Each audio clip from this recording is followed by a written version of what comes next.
welcome to episode 6 of the Two Nerdy Girls podcast. I'm Megan. And I'm Sarah. And we're so happy to see you guys today. It's finally feeling springy. We've got lots of things to show you today with whips and FOs and some acquisitions. We've been on a few yarny adventures. They've been great. We'll get into some of those, but what have you been up to? Oh, I forgot to say where you can find us. We are Two Nerdy Girls on Instagram, and you can email us twonerdyGirlspodcast@gmail.com. Now, what have you been up to? Let's see. It was spring break a couple weeks ago, Yes. so I got to spend a long weekend in Charleston, South Carolina. Nice. Which was wonderful, but they don't have a yarn store, which It is so odd to me. so surprising to me. Like That there isn't something. that might have to become my retirement plan. All right. So I would just love to see something like palmetto fibers or something like that. Yeah. So Trademark. You heard it here first. Don't be stealing it. I had spring break the week after her, so there were no spring break shenanigans for us. They did not match up. And my daughter traveled to New York City on the front half, and then we traveled up to Michigan to see my parents. So that was kind of nice. I also spent the day in Chicago. I had the day out in Chicago. My sister came from Right. Minneapolis, and we were able to spend some time together Nice. in Chicago. So yeah, that was fun. What else? We had a knitting guild meeting. We did not attend the most recent one. No, it was this Wednesday, and Yeah. this week was just, anytime it's the first week of the month, it's just chaotic Yeah. with other meetings and obligations and things like I that. had another meeting that night. Let's see. We visited Wool and Company because, of course, we did. Right? Why not? What? I didn't buy anything. You did. Surely you'll have it in your acquisitions. You bought something. Well, we'll have to figure that out later. I did. Well, I know that I took the trip when we met up for our Chick-fil-A knitting night. Yes. I ran to Wool and Right. Company first and just bought some needles. Right. I bought something else. But I thought you and I had gone another time. Well, whatever. We go there a lot. So, and then our fun little close to my spring break was we went to YarnCon in Chicago. We both had never been before. And it was great. Like, I was really impressed. Yeah, it was fantastic. And again, if you are a knitter or a crocheter or just an overall general enthusiast of the fiber arts, a connoisseur, if you will, go hang out with other people that are right there with you, because just being able to like walk around and people are shouting compliments to each other, and you know, we're walking in the streets of Chicago and this woman walks past and she's clearly in a handmade garment, and she looks at us and goes, "Looking yarny, ladies," and just keeps on trucking. And you know, just having that like recognition and celebration of having this in common was just a lot of fun. And you know, stopping people and asking them, what is that pattern that you're wearing? What yarn did you use? Just everyone was so friendly and kind, from the vendors to the patrons. It was located in the Plumbers Hall building, which doesn't look old on the outside. I think it maybe has had modern buildings kind of around it, but the interior is all historical, and it was a great venue. They had kind of like 3 sections that you could go to, and there was a parking garage right next door. So that was super easy to get in and out. She's my Chicago driving sensei, so she doesn't mind it, and I can parallel park. I cannot. So, and then for lunch we went to Small Cheval, which I had heard of Au Cheval, which is I think primarily known for their burgers. So Small Cheval was just like a couple blocks away. So we walked over to Small Cheval, had burgers, French fries. We went to Stan's Donuts for breakfast, which was also, I had them before, but like the grocery store version, because they do have a wholesale market for them. But anyway, so that was super fun. Yeah. And I don't know, we were in there, I would say less than 2 hours. You know, it wasn't an all-day affair. No. I mean, it was a good chunk of time, but it wasn't, They had the right amount of vendors. It was great. I didn't feel like it was overwhelming, but it also wasn't underwhelming. But can you ever just be whelmed? I love my Prada backpack. That was a movie reference if you didn't catch that one. So yeah, that was super fun. And I apologize for the cough. I'm recovering from the wonderful spring cold that is flying around northern Illinois right now. Yeah, it was great. There was some vendors that we have seen before, and there was a lot that we have never seen before. Never heard of them, or heard of. And which was nice to be able to support some other small businesses. So we were fairly disciplined. I don't feel like we did anything wildly. No, we were very good to keep in mind our Stash Dive in 25. So make sure you can join us if you haven't started already with your Stash Dive in 25 make-along. So we're working really hard to knit from our stash and limit our yarn purchases because, as you can see, we have a little bit of yarn. There's a lot of stash. I have the exact same shelves at home, and I think I have 3 of these. Yeah, and I have them vertical as well. I have like the exact same ones, but I think I use 3. So yeah, there's yarn to be used, and I have been doing pretty well. You have. I'm very impressed. Working on old whips, but also working out of stash. So I feel good about it. Yeah, and one of the things that we're going to do in the next month is we're going to be looking again at our video of our whip parade and kind of making a list of everything that we had. And we're going to post a graphic on Instagram that just kind of is able to track how many have we where we're done, yeah. You know, where we're at, what we've added, that kind of thing. But I was able to cross off 2 really long-standing whips off the list. One of them I've already shown from the previous episode, and another one I will show today.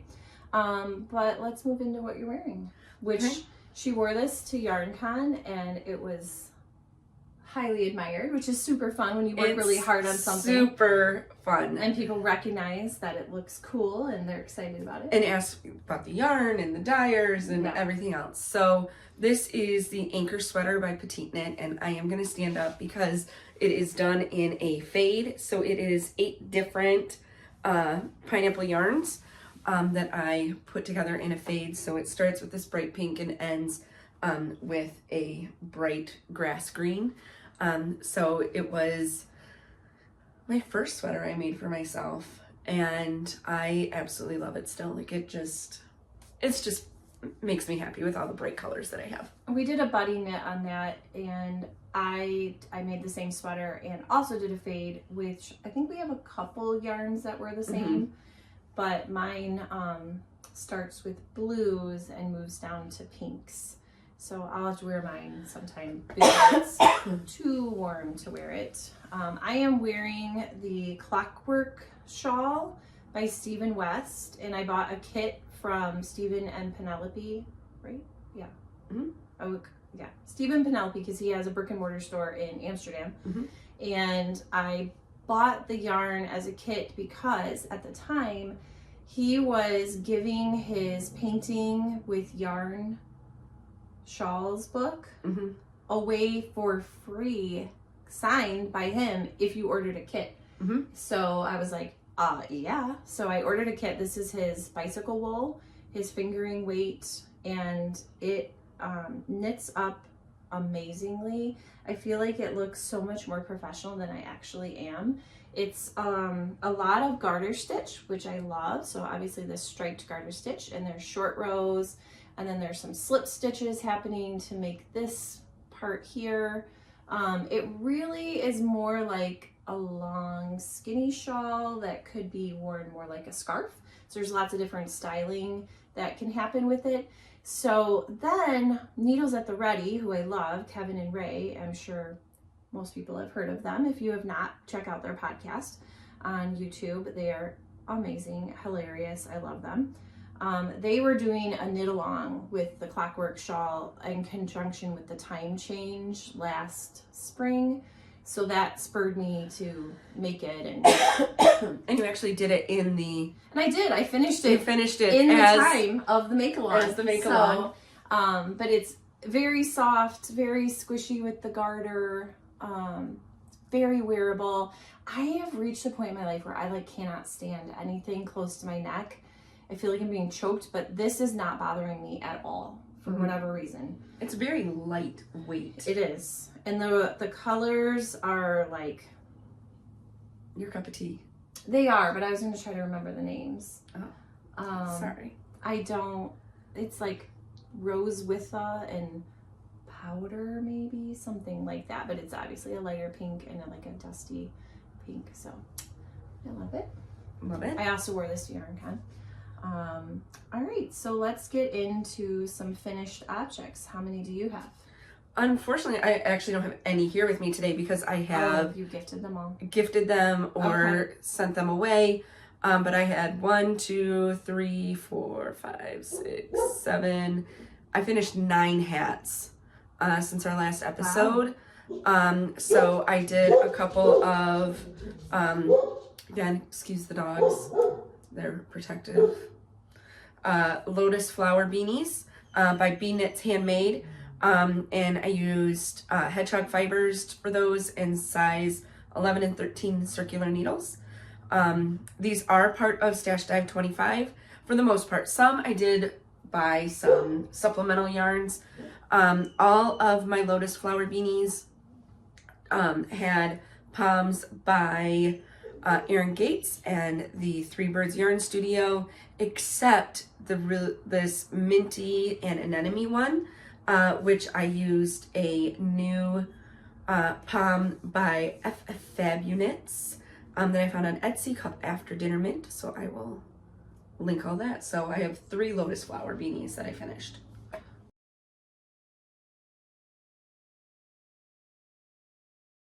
How about you? I made a riverbend beanie. We'll just stick on the same genre, I guess. So I made the riverbend beanie, which was a lot of fun and knitted up very, very quickly. And I used Malabrigo Rasta in natural, and then the purpley was Amatista. And I started it on a size 13 needle, and it would have fit a small child. And that was the size needle that it was called for. And I'm not a tight knitter or anything. So I bumped up to a 15, and then it was totally fine. And it does fit great. I'm not going to put it on because curly hair and hats, not good. So if I'm going to wear a hat, I'm like committing to wear the hat, because taking it off would just, it's not good. And then Sarah had this palm in her stash from Three Birds Yarn Studio, the same ones that she's been talking about, and it like matched perfectly because there's like hints of brown with the purple. It was great. So thank you very much for sharing that with me. Absolutely. And yeah, not a whole lot to say about that. I didn't change the pattern at all other than upping my needle size, and I would absolutely make it again. I have leftovers, so I want to make something else with the leftovers. I could make the reverse of this, or I might try some of her other hat patterns that she suggests, like the Winterfell, and she'll talk about some more that she has made. I also finished a riverbend beanie. This is honestly probably one of my favorite hats that I've ever made, and I will share a little picture of it here so that you can see it. But it is the riverbend beanie by Aspen Leaf Knits, and it is hedgehog fibers in onyx and tantrum. And this is the faux fur palm by Danny Boy Knits, who is based out of Chicago.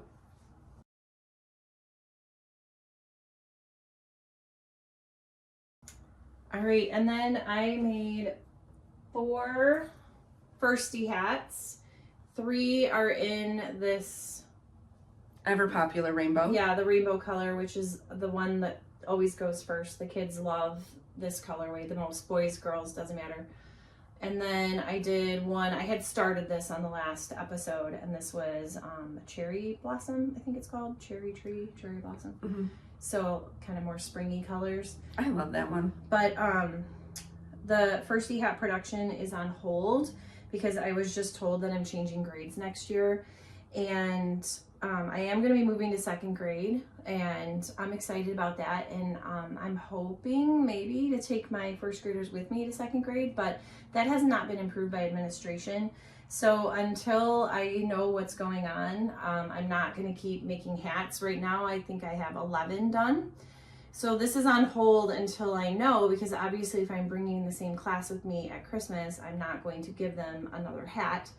So I've got a few ideas of some alternative things that I could make for them, which feels a little daunting because it's April and I would have liked to have started that back in January when I was making the hats, but whatever. And then if I stay in second grade, I'll have obviously a whole new crop of kids and they'll get a secondy hat. So, you know, their heads don't change that much from first to second grade. So they'll still get some use at some point. It just might not be with my class next year. So I don't know what's going to happen with that. They do know I'm moving to second grade, so I feel like I can put that out into the world. My students do know that. They were like, oh, you could be our teacher again. I was like, I don't know, because I legitimately don't know, but that would be amazing if that is what happens. All right. So speaking of the Winterfell, I also made 2 Winterfell beanies that I will link in some photos of. The Winterfell 2.0 beanie is by Smeeney Made Wild, and I used hedgehog fibers, super bulky, in Maelstrom and Pure, and also the hedgehog fiber super bulky in Onyx and Sorry Not Sorry.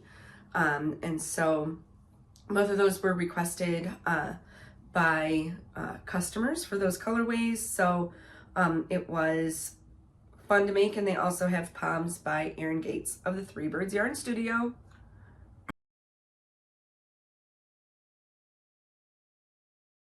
And now for the FO that I am so excited for you to share. It is FO-ish. There's, I'll just show it. Okay, so it is my shawlography, the Stephen West knit along from 2021. Yeah, 2021. And I have shown it before, and I was on the Never Ending Stripes portion, which is the last step. And I just have to say, God bless anyone who finished this in 4 weeks. God bless anyone who finished all of those stripes in 1 week, which I know there people were. Oh, shoot. Okay, this is why it's finished-ish, because, hold on. There is, okay. The last 6 stitches have to get Kitchenered, and I didn't do that part. So, which the needles just fell out, so I will have to fix that. But it is done. I just have to do the, like, obviously put them on 2 needles, 3 stitches and 3 stitches in the back, and then that part will be done. But then I have 8 million ends to weave in, so like I don't block until all my ends are woven in, and then I snip everything. But I will hold it up better now that I got the needle back in. I knew that was going to happen. So this is it. OMG. That is so intense. It was a lot of knitting. Oh my gosh. I mean, I'm proud of it, but I am also really freaking glad it's done. When I look at yours, I'm like, I don't have that much more to do. I just need to buckle down and do it. Yeah, because I think you have to do the mesh. I'm on the mesh. Did you finish both of these wedges here? Yes, I'm started on the, okay. I have the garter mesh started. Yeah, so the garter mesh was a substitute for brioche. So the garter mesh is like another option to do instead of brioche. So that's what I opted to do. Wow, those stripes are intense. It's a lot. It's a lot. I mean, it's like, I don't know, is it like 55 stripes or something? The stripe itself does not take long to knit because, I mean, obviously they're not super long or wide, but it's just, I mean, it's going across this entire shawl. So it's an FO-ish. I have to do that one little Kitchener, which is going to take me, what, 5 minutes, even if it takes that. But I was working on this in the car, you know, taking kids to and fro. And I thought I would get to the Kitchener part before today, and I just didn't. So, because I need to really focus. I don't do it super often because I'm not a prolific sock knitter. So I do have to pull my book out and I just like to... I always have the written directions for the Kitchener. Look at the directions. It's not hard, but I just need to focus and have no one talking to me, not juggling things in the car. By the way, I don't mean I'm doing that while I'm driving, but like when I'm sitting and waiting for a kid in the car while the car is parked, Kitchenering is not ideal. So, oh yeah, here's yours. So this is as far as I've gotten. It's a little baby shawl. Oh, so, you did start the garter. Yeah, I've started the garter. I did that when we were knitting in the forest preserve. Okay. I got it started, so. I love your colorway. I think it was Surfboard, Surf's Up. It's from Pineapple Yarn. Yes, we both bought kits from Pineapple Yarn. I think this part is my favorite, just when it is, I cannot wait for it to be blacked out and you can just. This reminds me of those Mexican, they're kind of like, it's a pastry and it's, is it concha? There's like a Mexican pastry that looks kind of like this with the frosting like peeping through. I feel like it's concha because it's like a shell. Yeah. I could be very off on that, but that's what it reminds me of. We used a size 4 needle. Yeah, I think they're size 4 needles. We didn't change anything to the pattern other than opting for the garter mesh instead of the brioche, but that was an authorized change. Yes. And yeah, it was clearly we've been working on that since October of 2021. Maybe I'll finish by October of 2025. Oh, and then maybe there's we'll a feel goal. like we can do another mystery knit along. I still have 2 others that are not finished, which is why I did not do the one in 2024. So we just won't discuss mine. Yeah, well, it's fine. It'll get there. But yeah, so I will work on weaving in all the ends. I started with the stripes kind of as I went, but there's still so many more.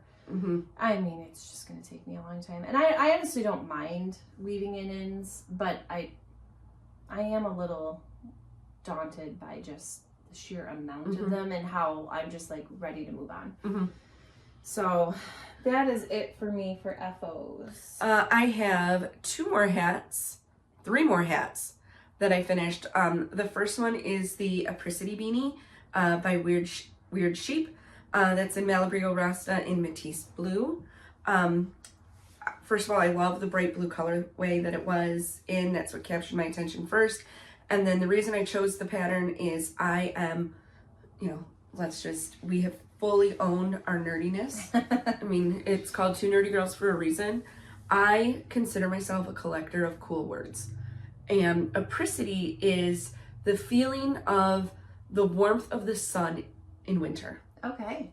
And I just love that meaning. And so that's why I chose this beanie. And then I picked a bright blue to do that in.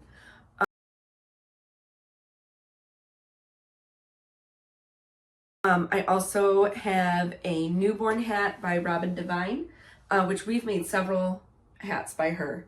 Of the newborn hat. You shared this pattern with me. I'm fairly certain that's how I got it. Okay. I could be wrong. Is it the Babbity Baby? No. That's a different one. Yeah, I'll have to look and see. I thought that's how I found it.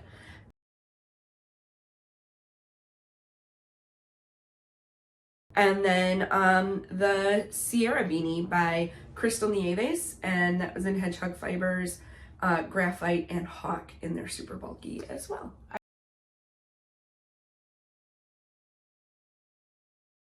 I would also like to add on an extra level of nerdiness on the Apricity hat because she made it for, right? It was for, she made it for our college professor who now lives in Wisconsin. So we all knew her when we were at our college in Michigan, and so now we're in Illinois and she's in Wisconsin, and we meet up with her and have lunch and catch up, and she's at least as old as our parents, probably older. I think she might be a little bit older. She's probably very close to 80. Yep. And delightful woman. Absolutely love her. Super supportive still of us. Like we had her as college professor and advisor when we were, 18 to 21, and we traveled across the Atlantic Ocean with her, and because we traveled for our classes, our coursework. She was our education professor, one of them, but we had her a lot because I think every semester we had we took early childhood coursework, and she taught most, if not all, the early childhood classes. So I mean, she was a big part of our college years. So it's just cool that we can still keep in touch with her. And so she had asked Sarah to make her a hat. Did she specify the color? Blue. She just wanted blue. And so then Sarah picked the pattern and the yarn. So anyway, all right, let's talk whips. I have a few. I have 5. I have 3, but I only have 2 to show. Okay, so why don't we start with the one that is the same. Okay. Please say that I brought you. So I was actually hoping to have this done by today. Yes, I did bring it. But the end of the week got a little chaotic, and I have not been able to knit since Wednesday, and it's now Saturday. Mine is living in my Knit for Brains Designs bag. I've shown this one before. She has a great shop on Etsy and a great podcast. Mine is also in Knit for Brains, but rainbow bright. Cute. So this is the Molly Cowl, which we started in January. In Wisconsin. This is stash yarn for both of us. Yes. And I actually realized the minute the words left my mouth in the last episode that I had the colorway wrong for this yarn. Oh. So this is the Molly Cowl. So good. I am so happy with how it has turned out. I had never really done color work until 2024. That was my knitting goal for the year, and I have just been really happy with it. Looks really great. Color work lately. It just fills my heart with delight. But this is actually Hedgehog Fibers Merino DK, and the colorway is Damned Nation. I kept calling it Beetle in the last episode, and the Beetle was the multicolored that I ripped out. Oh, okay. So I was left with the brown is Hedgehog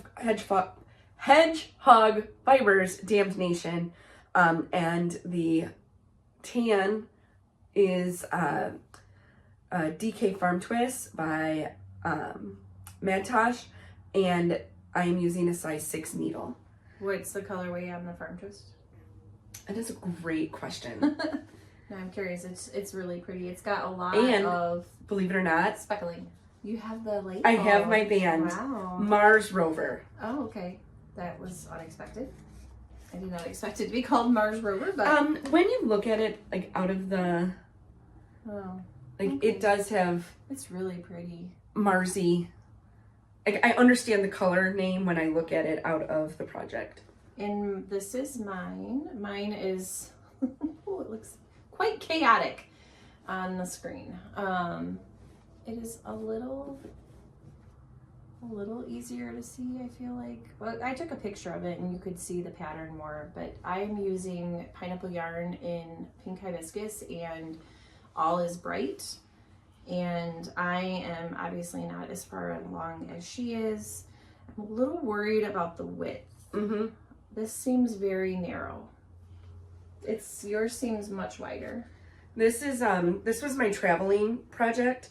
So I worked on it on the train to Chicago and on the plane to South Carolina, and whenever we had downtime in Charleston, which wasn't often because we love Charleston and we walk the city the entire time we're there.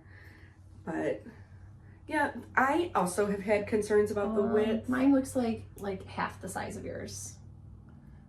That looks alarming. Mm-hmm. Cool. That's great. Well, we'll see about that. If it's going to feel like it's choking me, I will rip it out. Yeah. Maybe we should try some pearl strings and see how it fits before you get any further. Because that does seem really narrow. And I mean, could you turn it into a hat? Yeah, that's an idea. It does seem more hat-ish. I knew it was not going to be a super wide cowl, but this seems like yours looks like it would be comfortable. This looks... Yeah, I was worried about my width. Oh dear. Anyway, the designer had used a variegated, and so obviously if you're going to use a variegated, it is going to be, because I would say like yours is more speckled than like highly variegated. It is going to look a little bit more muddled, but and that's why I ripped mine out, is I didn't care for the muddling that I was getting with the beetle, but I really am happy with this one. I'm glad. When I see it put together, I'm really glad that I decided to rip it out and start over. My main color is not present in the other skein anywhere, but it's a highly variegated, which I don't hate. I don't hate that effect. Like here it is. And there is pink, but it's a lighter pink, like a bubblegum pink. So I'm gonna see it through and finish it up, and if it's not what I want, it's fine. I'll just rip it out and I will use the yarn for something else. And it'll be fine. And I will re-knit the Molly cowl because I genuinely want to have the item. And I will pick something that is more more contrasty, like a higher contrast. And maybe I could like add in another repeat or something. Mm-hmm. I was thinking that, like, if I was to make it again, I think I would expand it. Yeah. Because it's just repeats of 22. Right. There's 6 repeats of 22. So if you just added in, like, another 22 stitches, it would add that width. And then I could still use the same yarn, but maybe I would just pick, meaning, like, I could still use pineapple yarn with her DK Merino, but just maybe pick something else. less speckle. Like, yeah. More of a speckle and less of a variegated. There is plenty to select from. Oh yeah. I'm not worried about that. I mean, gosh, you could even use, Lulu did it, Hippo Club. That would look good. That would look cool. And God knows we have plenty of that too. 12 skeins for me. I have a little less than that because I did make a shawl out of it, but there is a lot more where that came from. Do we want to do our next project that's the same? Yes. Our fairy floss cowl. Yes. Mm-hmm. So this is yarn that we purchased on our surprise day trip to Chicago back in February. And we bought fairy floss, which was part of our acquisitions last month. From Juniper Moon. From Juniper Moon Farm. Which is a blown alpaca. A spun and air spun. Here's Megan with the band. Air spun baby alpaca, an extra fine wool blend. So it's 73% wool, 15% alpaca, and 12% polymede. It is considered a super bulky. The needle range is pretty wide, 11 to 17, but it's a hefty skein. Yeah. It is 100 grams and 328 yards, so it's beefy. So we decided to just make a super simple ribbed cowl that'll just kind of... We're hoping like flop. Yeah, it'll just sort of like sink down and, you know, be squishy. So my colorway is Enchanted. Mine is Mystical. And I wanted to use as much of the skein as possible, but I'm thinking actually now that I'm, you know, this far along in it, that I'm going to get back to this bright blue again, so it's kind of framed by the bright blue because I'm still in this darker blue, and then I'm going to bind off. And I am thinking the same thing. I'm starting to get into the green to this light blue. I'm in the green section right now. I'm thinking that I might get this far into the light blue and then bind off just so that it kind of is balanced a little bit. I don't know that I would just end it right now. Yeah. Well, would you do a little bit of this green? That's what it goes into, is because it's the picking up the blue. Yeah. And so I would probably go right up to where I have the blue, that light blue. So I'm almost there. And then I think I'm going to try to make like just a simple ribbed beanie to go with it. Yeah, but on a much smaller needle. Because I don't want it to be this. We don't want it to be fluffy and floofy. Yeah, I would like it to be a little more compact. I think because this yarn is so squishy, I think you could go down. Like we're using a 13? Yes. 13. Well, let's just see. Let me pull up my yarn scale here. And you said 100 grams is where it started. Yeah. And I didn't weigh it beforehand, which is unfortunate. Oh, it's unstable. We'll just have to trust that it was actually 100 grams. So let's see. We'll lean it forward here. Right now,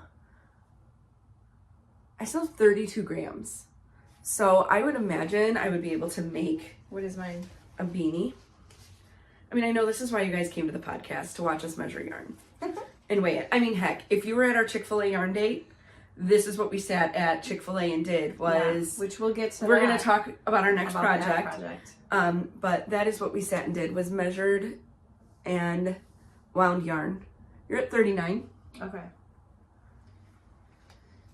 And I did make mine a little... I cast on some extra stitches. Yes. Hers is a little bit wider, I guess. Yes. I cast on 92 or... And I think I did 100 because I messed up my long tail cast on, so it ended up being a little bit. Yes, mine's just a little bit more narrow.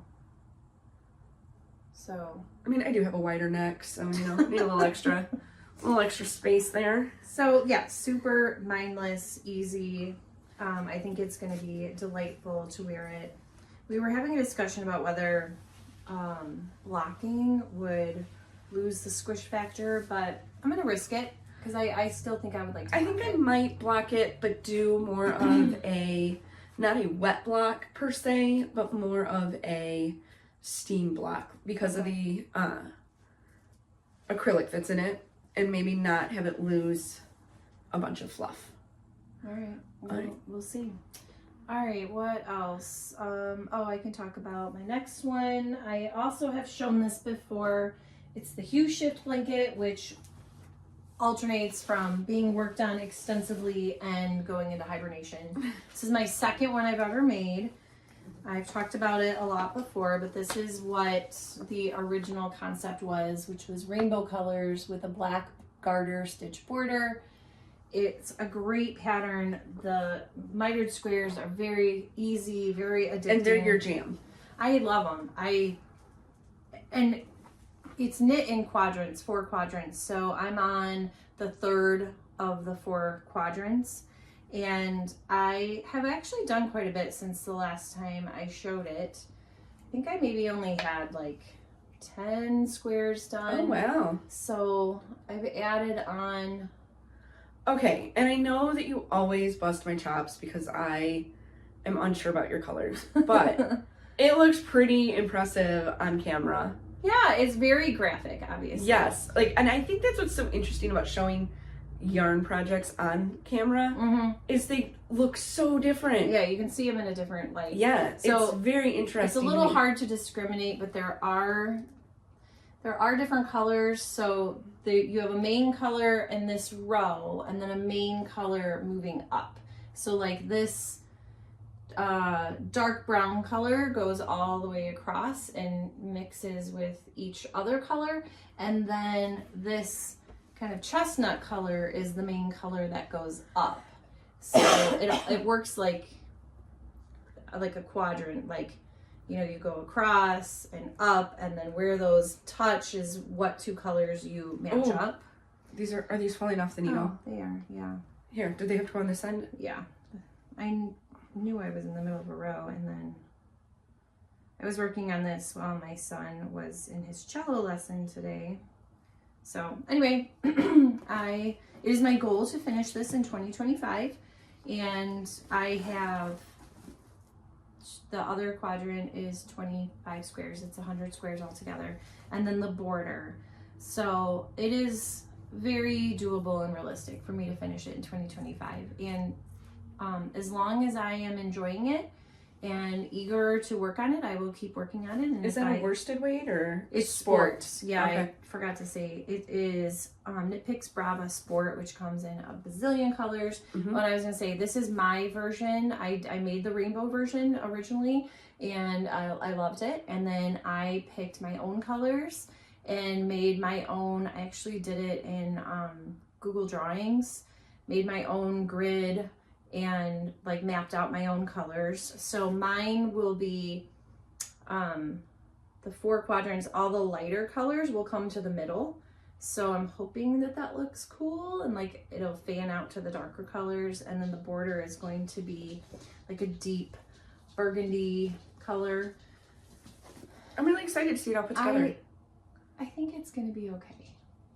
The one color that I would have maybe swapped out for something different, like, or maybe a lighter version of it, is the orange. The orange is kind of the lone. It's a lone wolf. But hey, you know what? You're just gonna have to trust me. And I will say that I am always impressed by your color choices. You have a really good eye for color. Well, thanks. So I will stop doubting and raining on your parade. And it's meant to be like a family blanket. I mean, I don't want my kids like eating on it and like snotting on it and whatever God else they do with it. But, you know, I would like it to be well taken care of, but used. But yeah, it's a family blanket. It's not going to be like, I don't know, whatever. I'm done talking about it. I am excited to see it all done, and I am enjoying working on it. So I am using a size 5 needle on that, which is the called for needle. And yeah. All right, do your next one. Okay, so I have also been putting in a lot of time, although it will not look like it, on my vest.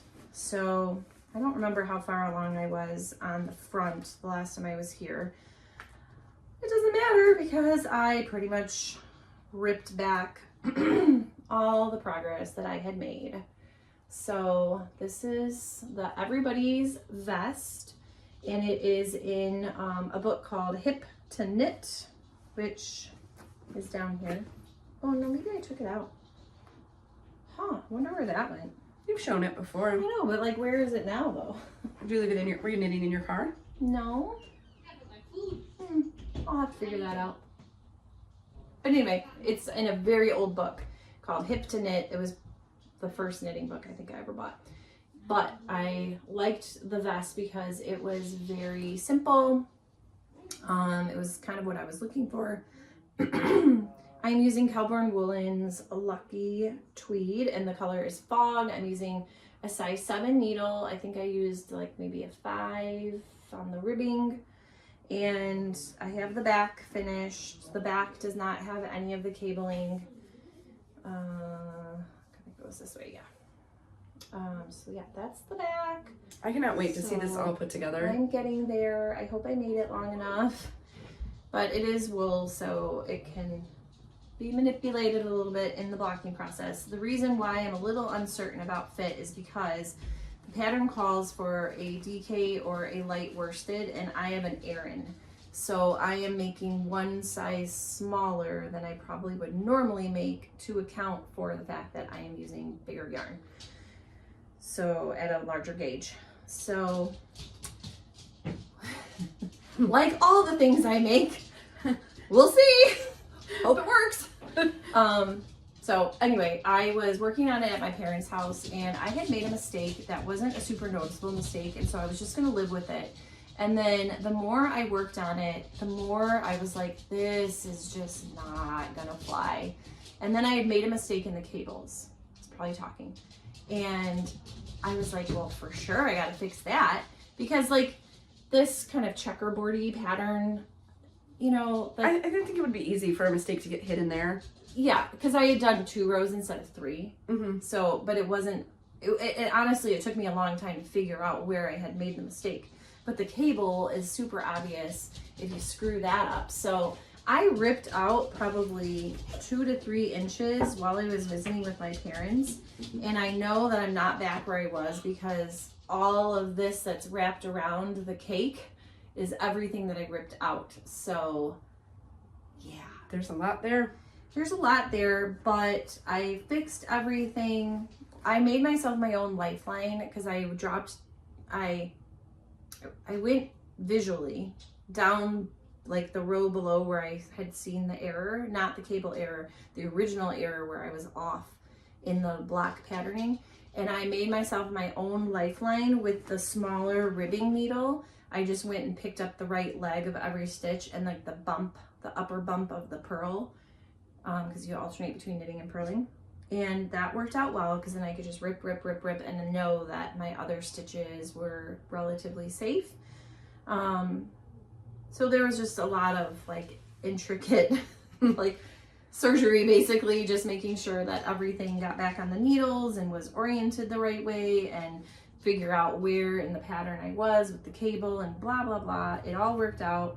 My parents went up to bed and I stayed up and just kept going until I felt like I was at a point where I could feel good about going to bed and getting up the next morning.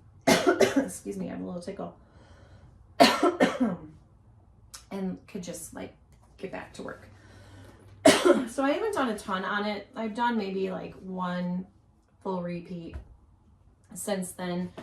But I was back to school this week and it's the first week of the month. I had a lot of meetings. Both of my kids had concerts, music concerts, and every night of the week I was completely slammed. So yeah. Mm-hmm. All right. Next? So next we have a new project that we are starting. And again, you are watching the Two Nerdy Girls podcast. Right. I don't feel like I need to preface how nerdy we truly are, but this does take it, I think, to a new... It's leveled up. Yeah, like maybe boss level nerdiness. Like if we were in a video game and you were like defeating the nerds, like we would be like the big Bowser at the end of the level. So as you know, we're both in a book club together, and what we have decided to do is we are making a granny square blanket. I am learning to crochet. Megan is working on becoming a better crocheter. That's really hard to say. I know it is. And she taught me how to crochet at the library. And what we are doing is we are selecting yarn colors based on the book cover for our book club for the month. And then based on how many stars we give the book is how many squares we make. So Megan has actually finished all 3 of the books. Yeah, well, covers. I haven't quite finished the 3rd one, so I've made 2 because I know I'll give it at least 2 stars, but I know I'm going to give it more. But the first book that qualifies for this project was God of the Woods, which we've talked about before, and the cover is the woods, and then there's like a pink, presumably supposed to be blood, like drip. Well, we thought it was maybe the paint. Oh, it could be the paint too. Because there's a big scene with the pink paint in the room. So but I mean, I think it's supposed to kind of like... It does look like blood, but it also looks like wet paint. So yeah, my interpretation is that it's the pink paint. It's a mystery book, so there is some murdery elements in it. So this is the granny square that I made. It is a dark brown, a hunter green, a lighter green, and a pink. So we pulled the colors right from the cover. I gave it 5 stars. So I made 5 granny squares. And then the second book that we read was Meet Me on the Bridge, which I didn't love. I gave it 3 stars basically because I finished it. Yeah. And it mostly kept my interest. I didn't hate it, but it was kind of a slog to get through. Yes. But that cover is these colors. So I've got black, royal blue, teal, and pink. I gave it 3 stars. It wasn't horrible. So there's that. And then the book that we are reading now, I'm pushing through on it. I need to get it done because we just decided we were meeting next weekend, so better get cracking on that. I'm probably 60% of the way through. Is called How to Stop Time, and we'll talk a little bit more about that in detail when we get to the book section. But that cover has these colors. Kind of looks like, do you remember when everybody wore starter jackets in the 90s? Like the Charlotte Hornets? Yes. Like, why were kids in Michigan, because at that time I was living in Michigan, why were kids in Michigan wearing the Charlotte Hornets? Or I think in the Colorado Rockies came out about the same time. Like, so it was like that black and purple and teal. Or those drink cups from restaurants in the 90s that were white with green and purple, like the... That's what this reminds me of. Were you and I talking about that not too long ago? Yeah. Where the woman who designed it, and she doesn't get any royalties for that pattern? Yes. And it's all over the place, and it's just a crime. So I've made 2 so far because I know I'm going to give it at least 2 stars, but I think we're looking more at, like, we'll see how it ends, but I am really enjoying it. It is my jam of a book. It's just, it's not super plot driven. And I'm reading it on my Kindle app, and I need to consume my digital books in a better way because my phone is distracting me, and I know this about myself, and I with the state of things in our country, I end up doom scrolling and not reading when I should be. So all that to say, we are using Loops and Thread worsted. We opted for worsted because we wanted it to be washable. Our other group members, 2 of them know how to crochet, and I think the other one does not know how to crochet. And this is something that they all wanted to do. It's less expensive. It's going to easier be more to work forgivable. with. Yeah. We're obviously not going to use super expensive wool for something that, so anyway, I just keep it in this bag. And then we met up at Chick-fil-A, kind of, it's not really halfway between us, but it's easy enough to get to. It's easy enough to get to. And we met up at Chick-fil-A with the yarn scales, and we made everybody their little balls of yarns. We figured out how much of each color for each part of the granny square, because of course we did, And then everybody gets their bag and their list of colors and how much, and it's hard to see it because we wrote it with black Sharpie, but yeah, we were just in Chick-fil-A, just winding balls, measuring, measuring balls. I had a lot of fun. We did. And I'll give the Chick-fil-A employees credit because they never were like, what are you doing? And we were there for a long time. They brought us refills on our drinks, made sure we were comfortable. It was wonderful. It was delightful. So everyone in our book club has their bag of balls for the first 3 books of the year. And we're waiting to see what our 4th book is so we can begin to plot our color scheme. Yes. And so that has become part of the requirement for the book club selection, is you do need to pick a book with a pretty good cover. All right. Do I have anything else? I feel like no. That's all of our whips. All of my whips. So now it's time to visit the frog pond. Yeah, I already talked about it. The whole nonsense with my vest. That was the frogging that I did, and it was a little painful, but also knowing that I was back on the right track and I wasn't, because I knew there was an error and I was just ignoring it, and I don't like to do that. It does eat at me a little bit. I'm not a perfectionist.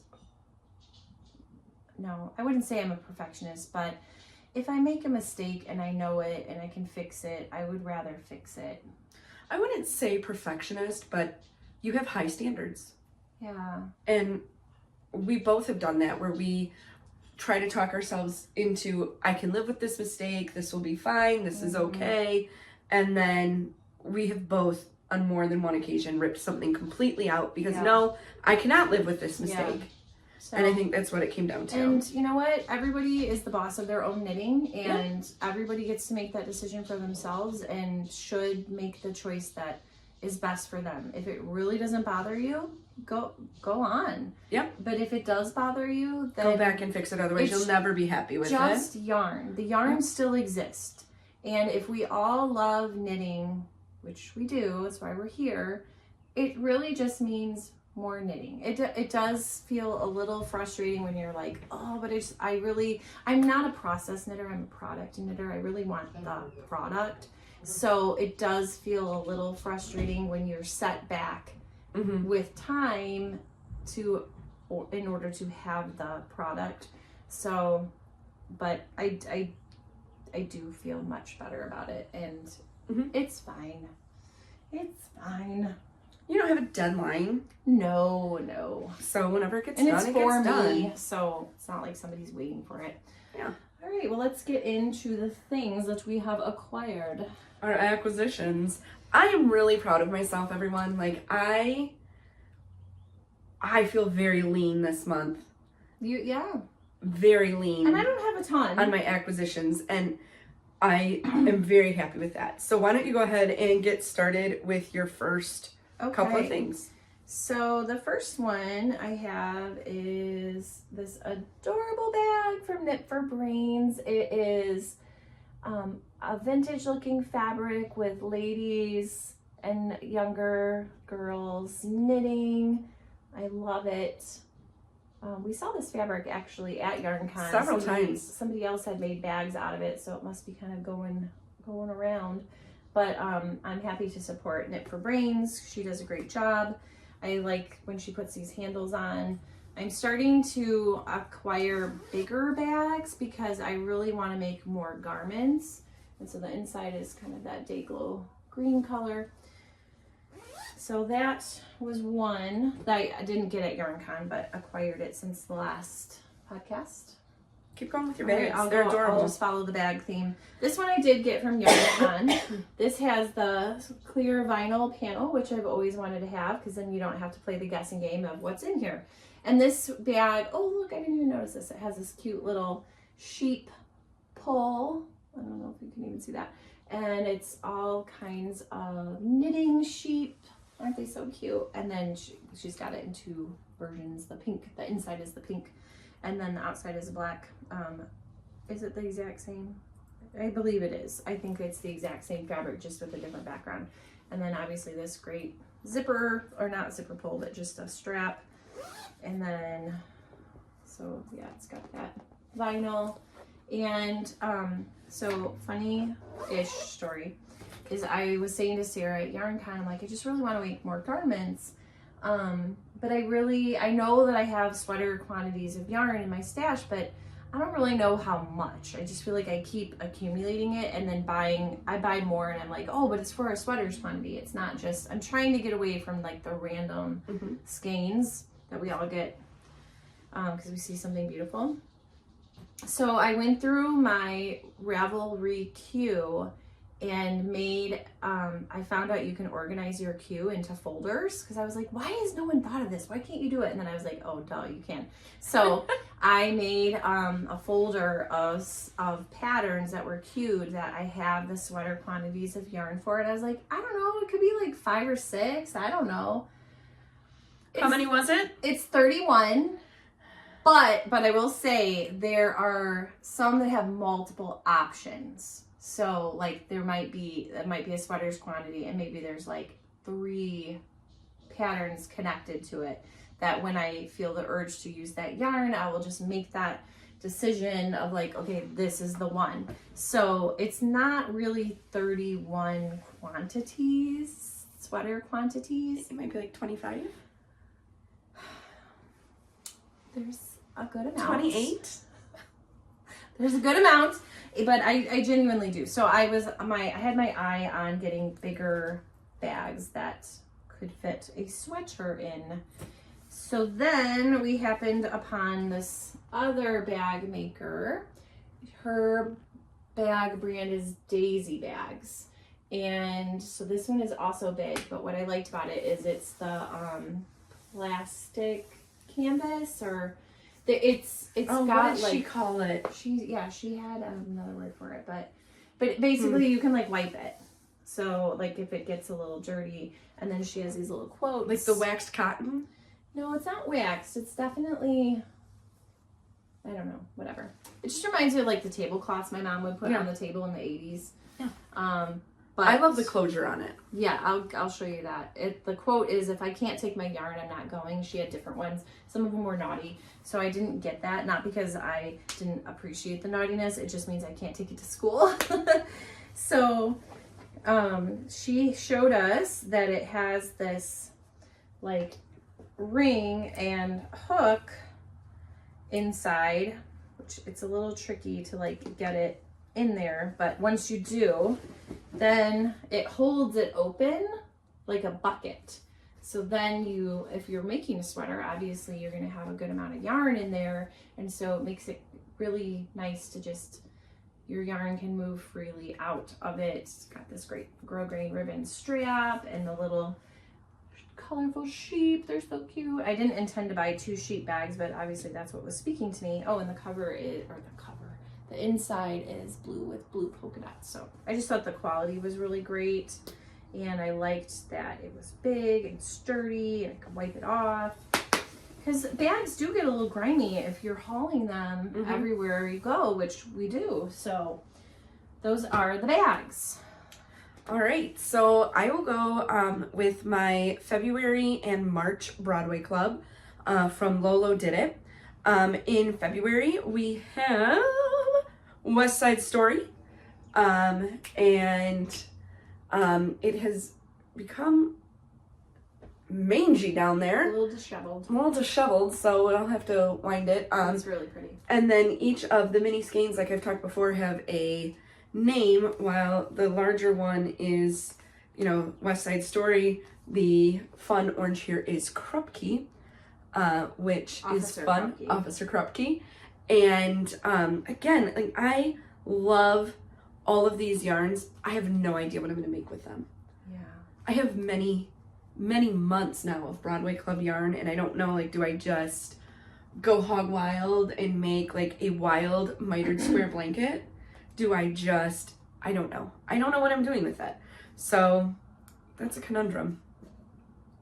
It's a good word. It is a good word. Then in March, it was Phantom of the Opera. And our mini here is Masquerade.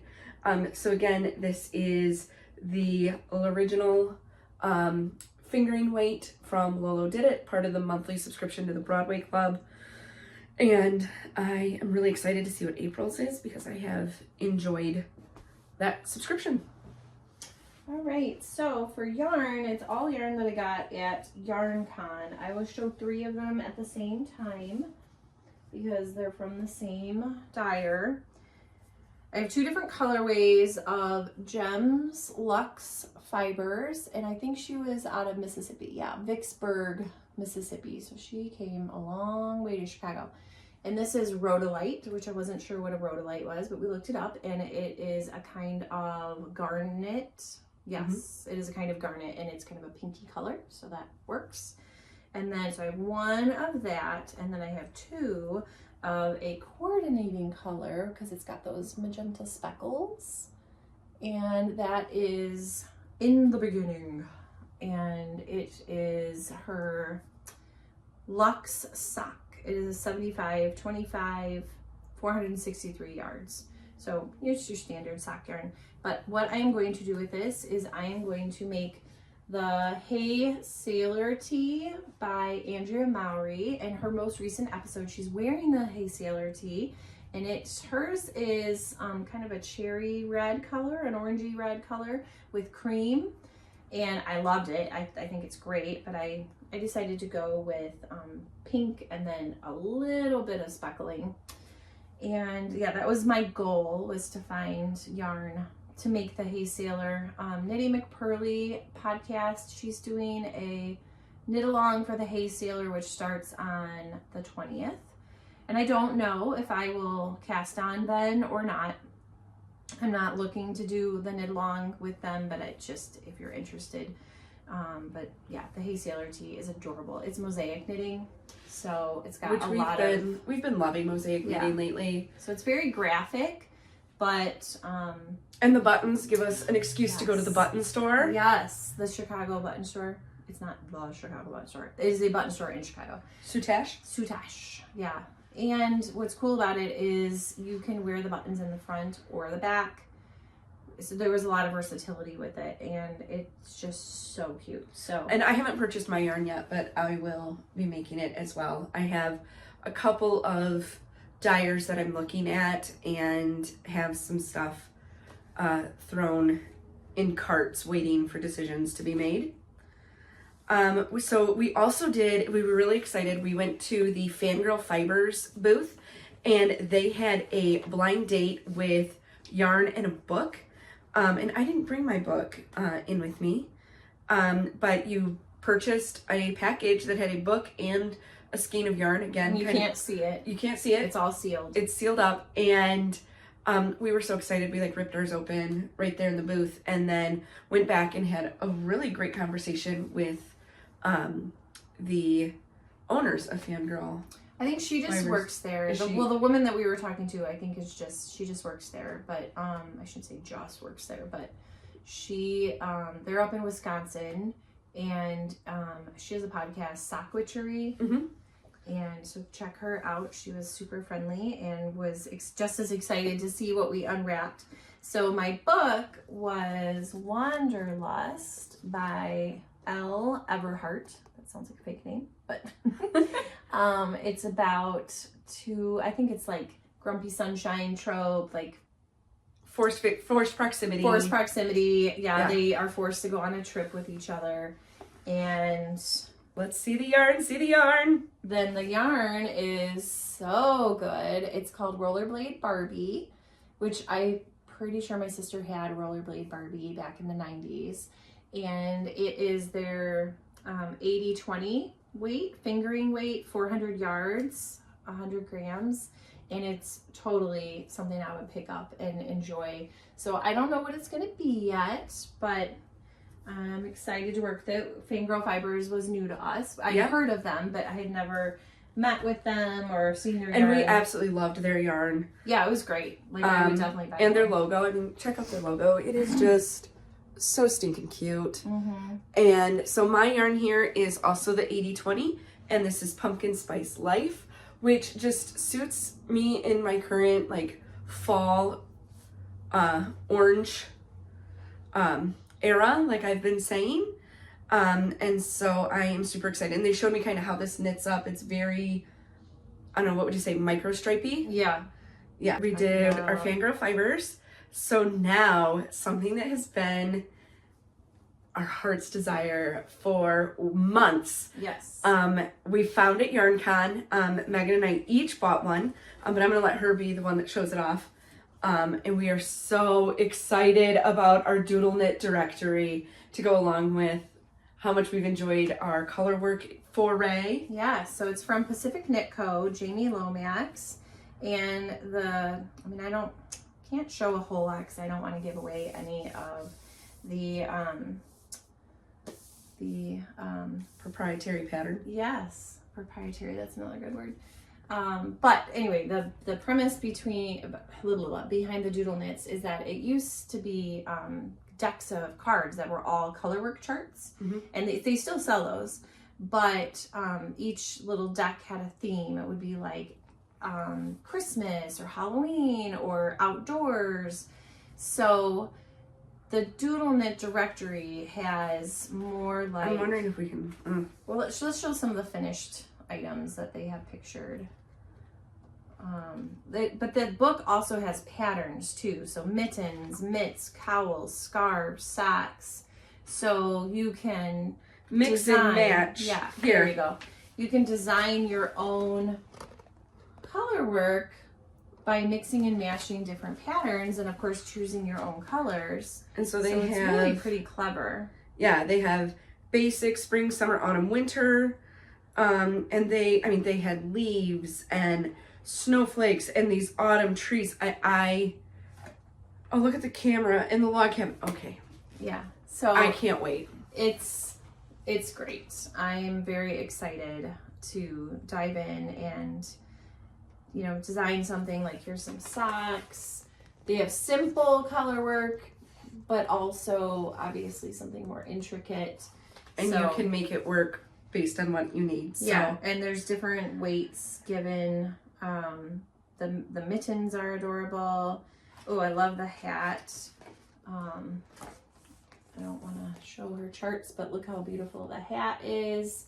So, yes, it was a great little purchase. We got it from Yarn Love, Katie Franceshi, yarnlove.com. So they had yarn too. I mean, but we saw the book. And it was like our last purchase of the day because a lot of them had the doodle knit decks. But we have had our eye on this book. Yeah, we wanted the book to at least to start with because we felt like that was a better jumping off point. And a lot of the booths had mini kits with things knitted up with the different color work charts that you can get from the decks. And you know, it's good to know that they sell those mini kits, but like at this point we're just interested in the book for now, and then we'll figure out what we're gonna do with it later. Yeah, like if we're gonna we'll make something. I'm just so excited. I cannot wait. I have one more yarn to show. Oh, I'm sorry, I skipped that. That's okay. I was walking along and saw these super cool self-striping socks. But it was beyond just self-striping. It was really, the striping really made like a picture. And so this is the yarn, which doesn't look like much. It is self-striping. It's called Meadow is the colorway. And it's from Bah Yarns. Oops, there we go. B-A-H, because I think it's Brenda and Heather. Yeah, Brenda and Heather Yarns. So that's their names. It's like Bah sheep. It's not so cute.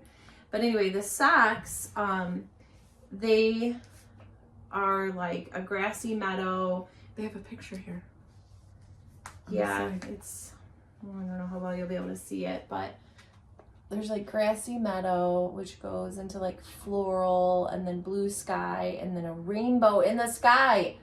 Oh my gosh. I mean, that is talent. And to be able to dye that. And the pattern that they had was one where you knit on the bias. Yes. And so the rainbow actually V's at the front of the sock. Yeah. And it was so cool. Mind-blowingly amazing. Yeah. And we ran into some people at Small Cheval, and we were talking about the Bah yarns and the self-striping, and they were so excited to begin knitting it. And it's two 200-yard skeins, and they match.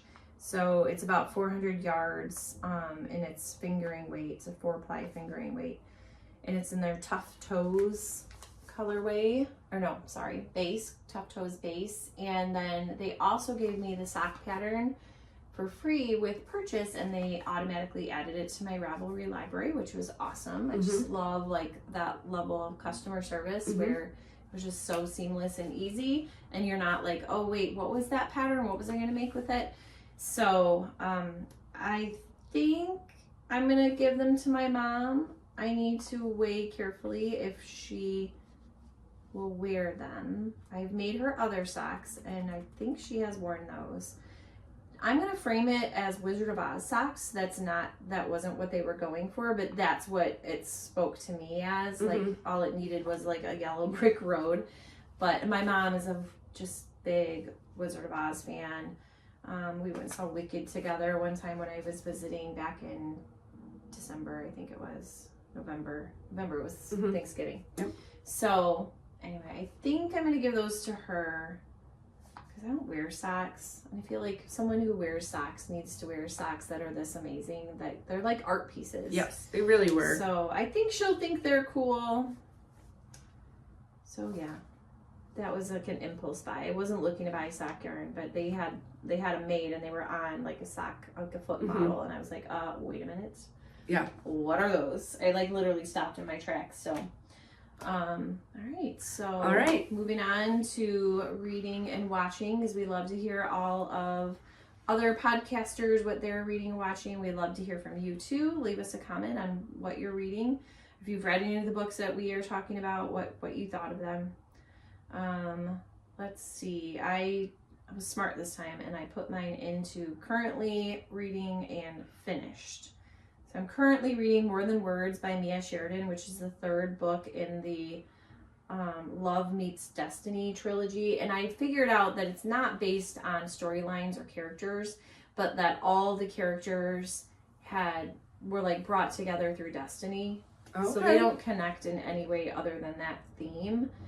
And I am enjoying it, except that there was a secret revealed on my way here as I was listening to it, and it was so stupid.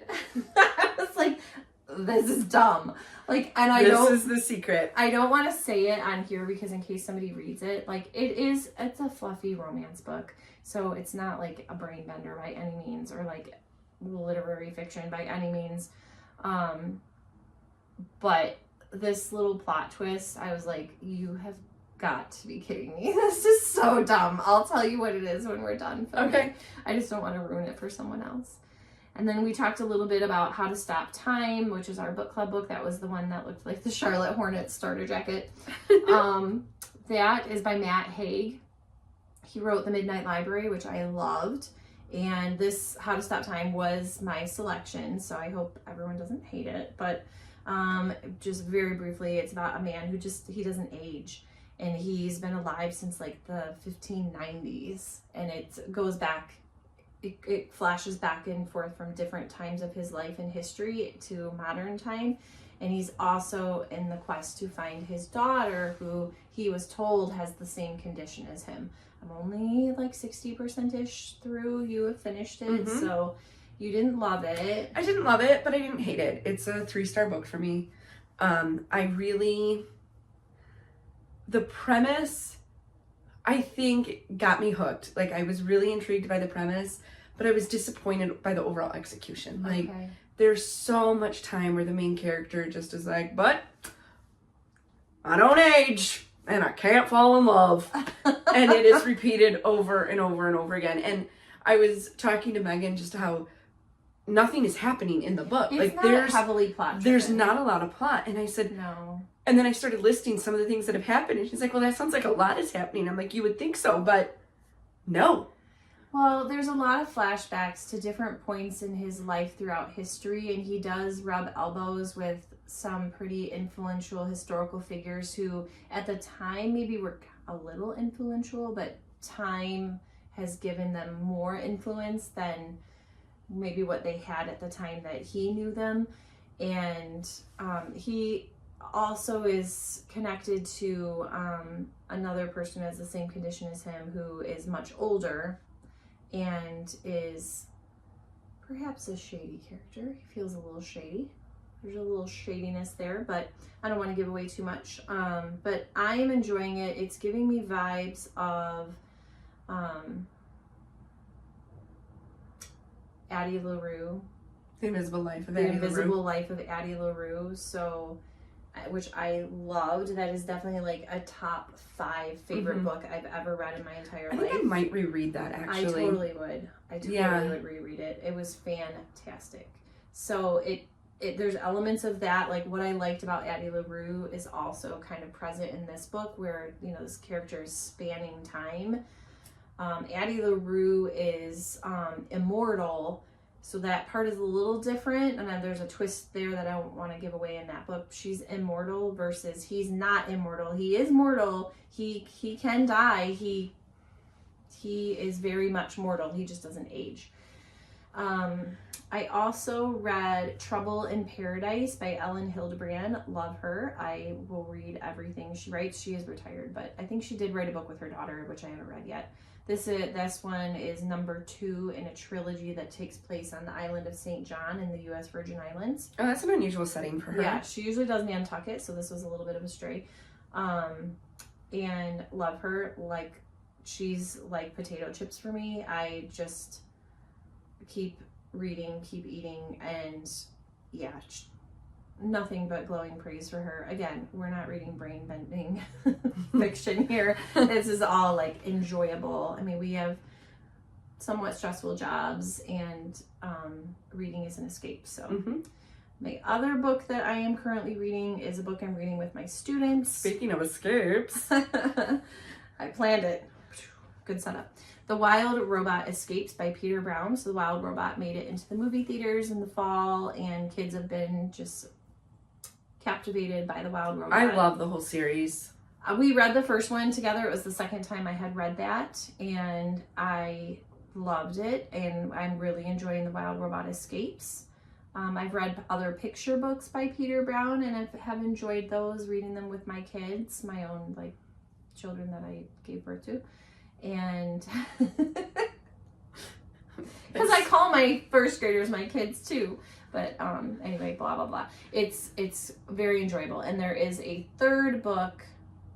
But is it the final? Like, is it gonna keep going? It's a complete trilogy. Okay, so I could be wrong though. I don't think I know that we will not get the third book read before the end of the year. So, but if they're in my class next year, we can start the year off with the third book. So that would be really cool. And what are you currently reading? I am currently reading a new fantasy series, the Kindred and the Everflame series. So is it romantasy?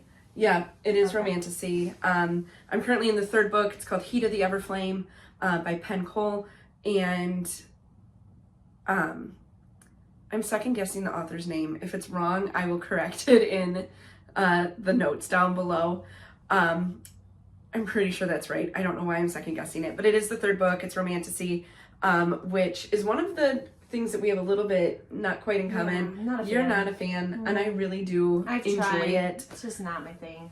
I'm also reading nonfiction, The Let Them Theory by Mel Robbins, and a hold that I've been waiting for months just came in, The Wedding People by Allison, what do you say, Espak? Yeah, I want to read that one too. Just came in on my hold in Libby, so yeah, I've got it I am really thrilled to start that one. Like, so I guess technically at this moment in time it's not current, but by the time I do the editing and we post this on YouTube, it will be current. Mm-hmm. I finished 7 books since the last time we filmed, and I'll just briefly go through them. Diary of Maddie Spencer, which I did not write. Oh, I know. It's Sandra Dallas. I think it's an older book. I really enjoyed it. It's about a woman who's traveling from Iowa to the Colorado frontier, and just her trials and tribulations. It was fascinating. I loved it. But historical fiction. I love historical fiction. The Selection by Kiera Cass. It's kind of YA-ish. It is a series. I think I will read the second one. And it's basically like, I feel like The Hunger Games without the murdering meets The Bachelor. Yeah. It's a little cheesy. It's dystopic like The Hunger Games. I enjoyed this series just for a short, it's light, fluffy fluff, and it's YA, so there's nothing too objectionable in it. We already talked about Meet Me on the Bridge. That's got a little time travel element in it. It just fell flat for me. It was a I don't think they call it Kindle First anymore. It's like Prime Reading or something. First reads. Yeah, the books that you can get if you have Amazon Prime that you can get at the beginning of the month. So that was one from that. I read A Quiet Retreat by Kristen Magdalene, and I've read a number of books by her. She's like quick reads, kind of along the lines of like a Frida McFadden psychological thriller, a little mystery. That was enjoyable, but I like her. But again, it's like quick reads. I started and finished it, I think, on my trips to Michigan. So like it was a very fast listen. What Happens in Paradise by Ellen Hildebrand. I said the other one was the second book. No, I'm currently reading the third book. I finished the second book. They're both something blah blah blah in Paradise. So What Happens in Paradise is the second one. Finished it, loved it. And then I read The Summer Place by Jennifer Weiner. It's unfortunate. I've heard it pronounced different ways, so I'm not sure, but she's pretty prolific. She wrote In Her Shoes, which was made into a movie, and I feel like a lot of people have seen that. I also really enjoy her. Yeah. This one was definitely the vibes of, I wouldn't say like fabulously rich people, but like well-to-do people, family drama, lots of twists and secrets. It was delightful because I am here for all of that, like gossipy, like drama with the family members, and like they're doing all kinds of ridiculous things and the other people don't know. And it's centered around a house in New England. I think they live in Boston and New York City, and the summer place is like out on the coast. I can't remember exactly where it is, but delightful. She's got a whole bunch of books that have summer in the title, but I don't think they're connected. And then the last one is The Heiress by Rachel Hawkins, which Sarah has talked about before. Also delightful. Fantastic book. Gossipy, rich people, drama, secrets, twists and turns, ridiculousness with rich people. I'm here for all of it. But yeah, I would recommend all of those. Meet Me on the Bridge is like, meh. But everything else, I think I gave 3 to 4 stars. So yeah, I've done some good reading since the last one. You pounding them out. You have. So I got sucked into a Facebook ad series called the Sweet Tea and Southern Gentleman series. And it is clean, sweet romance books. So, very, very fluffy, closed door, but Facebook sucked me in. I think I've read 4 or 5 of them. Anything that's described as clean, I'm like, oh god, it's like a Hallmark movie. These are 100%. I'm like reading like bodice rippers. I'm not like, that's not what I'm looking to read. But it's just like when they go the extra mile to call it clean or cozy, I'm like, oh god, that's gonna be boring. And these were okay. These were good. Just very quick romance novels. I read The How to Stop Time. I also read a short story by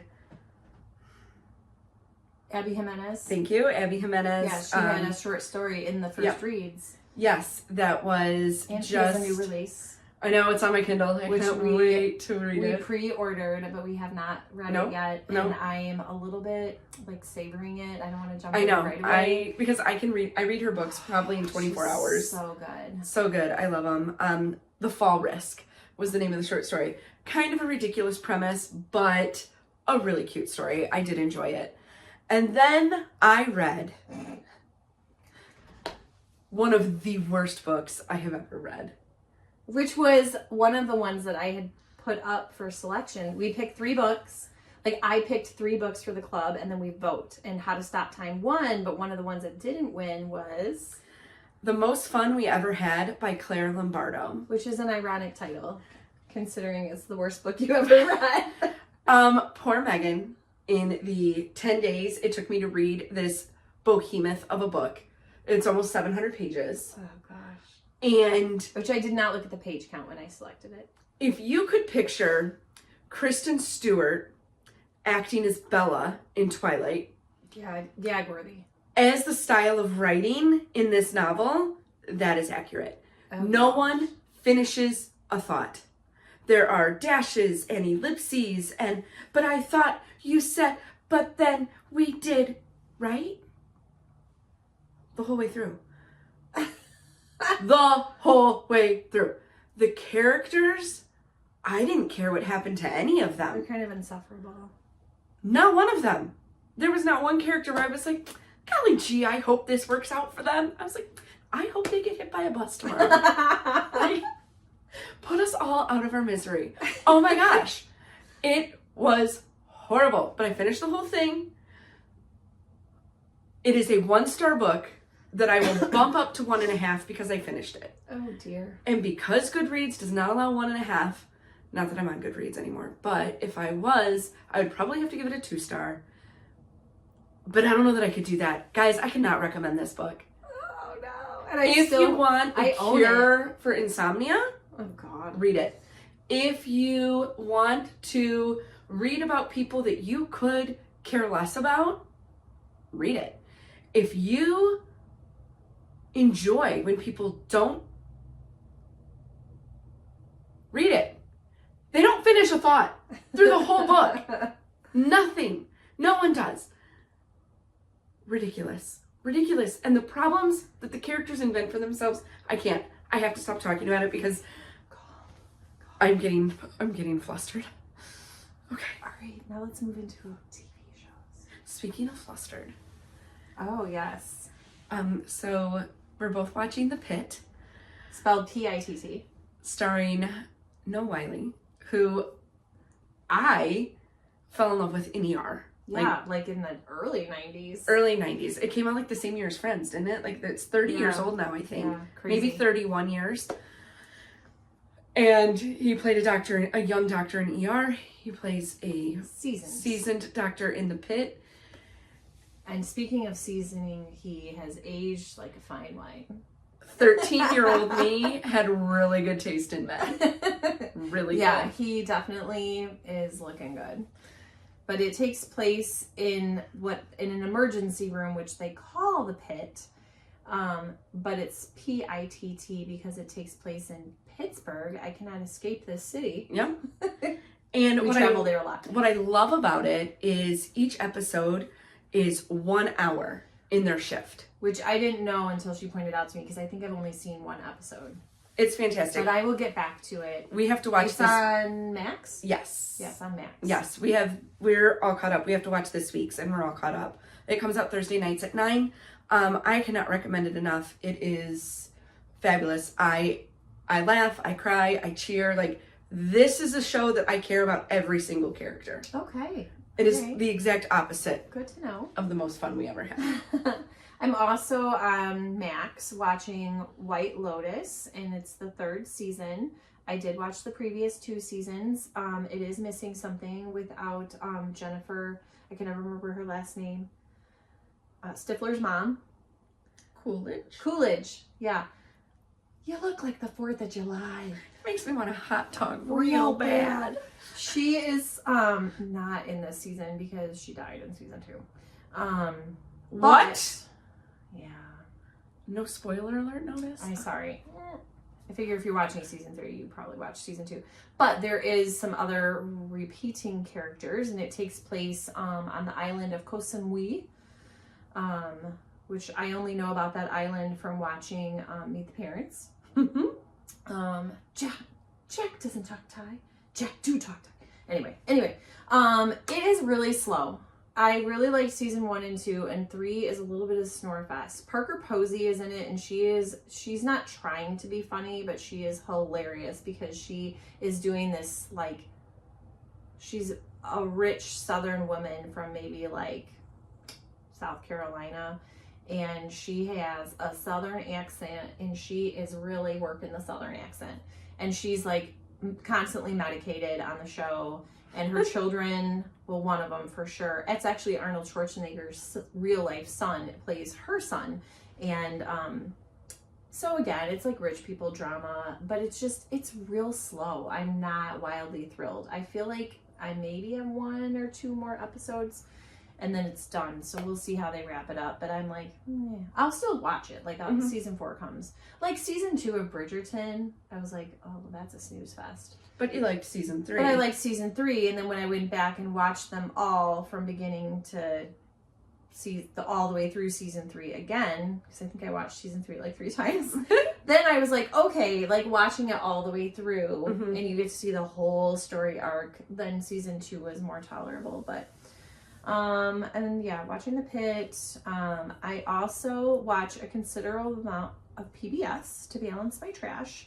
And one of the shows that I'm really loving on PBS right now, I get WTTW Chicago, so they have a really good channel or show lineup, is Samantha Brown, Places to Love. So Samantha Brown is from the Travel Channel, and she left the Travel Channel, and now she's on PBS, and it's just a quick half-hour show, but she travels all over, including the United States. She travels to Europe and the other continents, but also the U.S., like she did Traverse City, Michigan. She's currently doing a series on Route 66.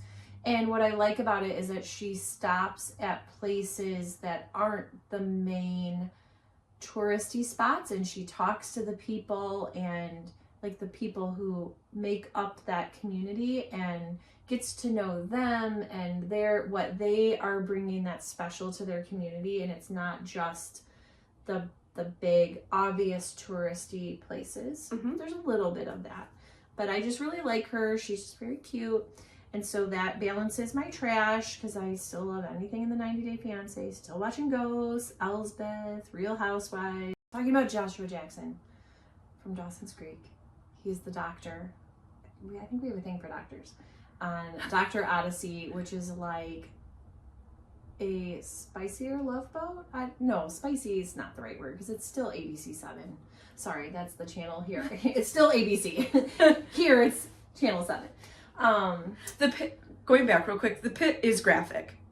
Language, gore, medical procedures. Yeah, it's there's different a than birth scene that was a little yeah, that one's a little different because it's on like yes. HBO basically versus like yes ABC. So just while we preface that, like, but yeah, Dr. Odyssey is way more soap opera-y. He's a doctor on a cruise ship, and some of the situations that the characters get themselves in are utterly ridiculous, but again, I'm here for it. So yeah, I think that sums up my watching.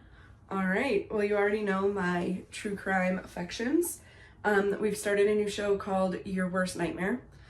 And there are some pretty horrifying things in there. The one that really creeped me out was actually a story we've seen on another show before. But it is a young man who is living in the walls of someone's home. That is horrifying. Terrifying. And the young girls he's terrorizing, like, it was... These are all true stories. They're all true stories. Oh, God. And it is really... There are some real nightmares in there. Oh, my. And then one of my favorite shows to kind of binge is Disappeared, which is people who disappear, and sometimes they're found, sometimes... unfortunately their bodies are found. Oh, God. And a lot of times they're just never found. And so it is really, it's fascinating to me to watch how the case is put together or taken apart or however else it is. And baseball is back. So we also are watching some baseball games. There is zero baseball watching at my house. But there will be this summer when we go to Pittsburgh and we go see the Pirates. So we'll probably go to several. Do you already games. have that trip planned? He keeps getting after me about planning it. I'm like struggling to commit to anything this summer because I just feel like with the kids having different things that they have to do and dance competitions. I know, work schedules. Yeah.